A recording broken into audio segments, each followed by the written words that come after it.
Here are the horoscopes for the week of the 30th of May to the 5th of June 2016.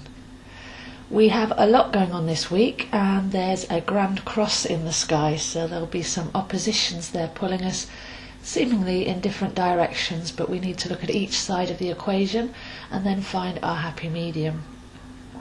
But first of all, we have Mars retrograding back into Scorpio. Mars entered Scorpio at the beginning of January and went into Sagittarius at the beginning of March, so we've already had the first phase of the Mars in Scorpio dynamic. Now, Mars is where we take our passion and we direct it. It's a very piercing fire energy. So to go retrograde, that takes that fire inwards.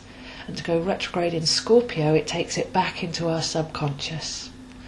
So whatever was happening between January and March, that would have been the indication of that story for you and where it falls in your chart too. That's worth having a look where Scorpio is.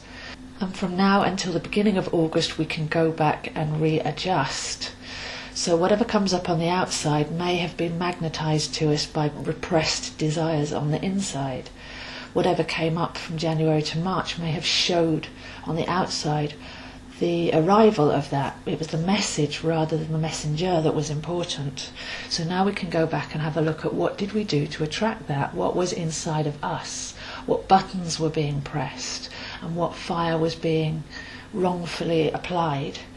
We can take that in, we can take responsibility for it. It's a great week for honesty and responsibility, and we can have a look at the story of that.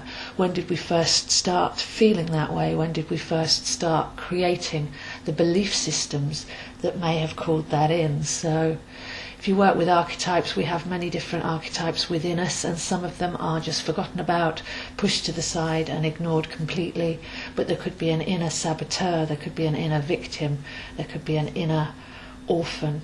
It depends what your story is, but if you can find the key message of what you think that situation was making you feel like, and then go in and find that part of yourself. So if you feel like you were victimized in any way from January to March, then go in and have a look at that inner victim. Go back to your childhood. When did you form that belief that you were a victim in the world and that other people were having a go at you? That's just an example there. So from now till August, if we can find the part of us that's railing and rallying inside, the fire that's raging, and actually go in and be kind to that, explore it, speak to it, and find out what we can do to heal that aspect of ourselves. That's what Mars in Scorpio retrograde is going to be all about.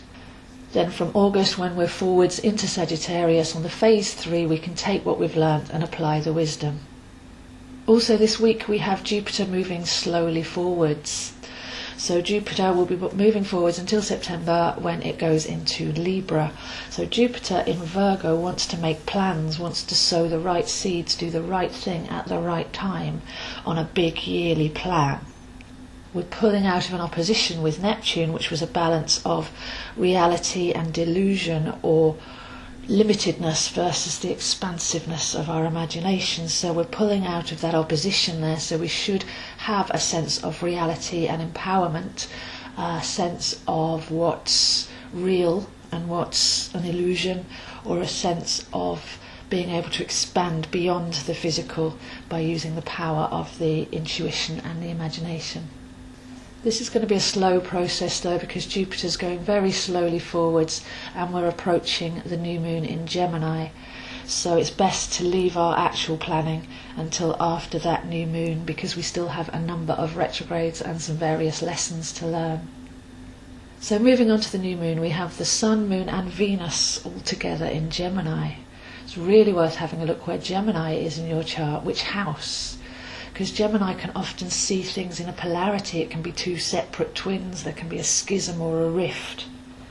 But whichever house Gemini falls in your chart, you may be able to turn your mind to that and heal that separation belief, heal that rift. So for example, if you have Gemini in your 3rd house, then you may be looking at your inner narrative, where your thoughts are expanding or contracting, what you're actually sending out on the thought waves, and what levels of intuition or inspiration you're tuning into.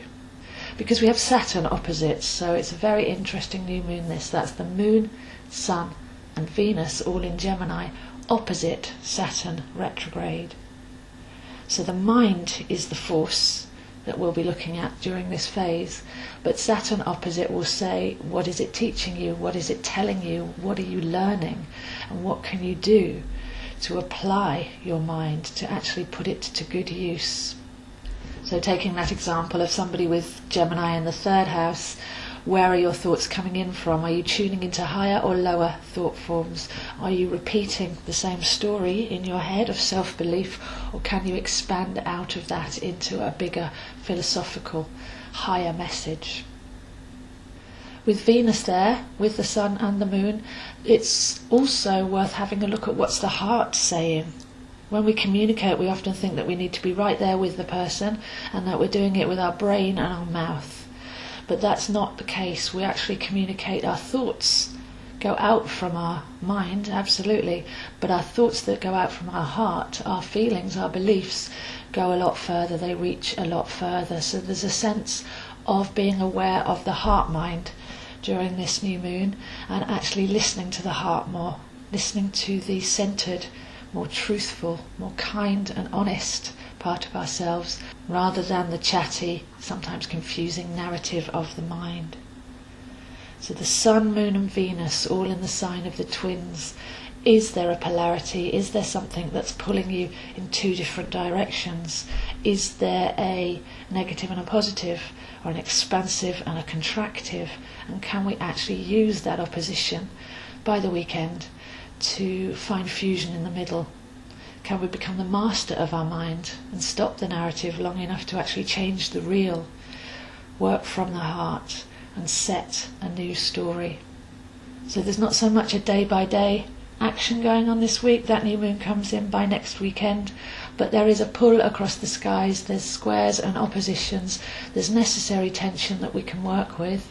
So to recap, that incisive, forensic Mars in Scorpio to go in and find the inner rage, the inner anger, the misdirected passion, and take responsibility for that rather than projecting onto others.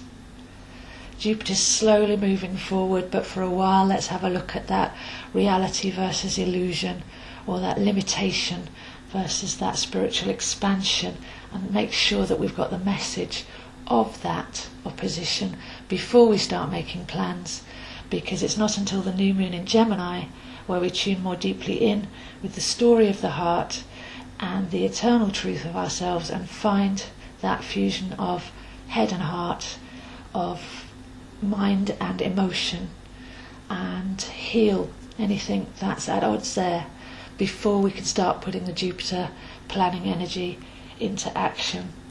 So those are the horoscopes for this week, and I'll see you next week. If you would like to work with these energies and find out where they are in your chart, then I have an online group, and we post up our chart and we actually work month by month with what's going on. So you're very welcome to come and join us there. Or you're welcome to come to me for a one-to-one reading on Skype or in person, or maybe even while Saturn is retrograde in Sagittarius, take on a bigger mission of an online course where you get notes and a video and email access to me, and you can actually start to learn this profound system for yourselves. So for any of that, please do contact me, zoehines7@gmail.com.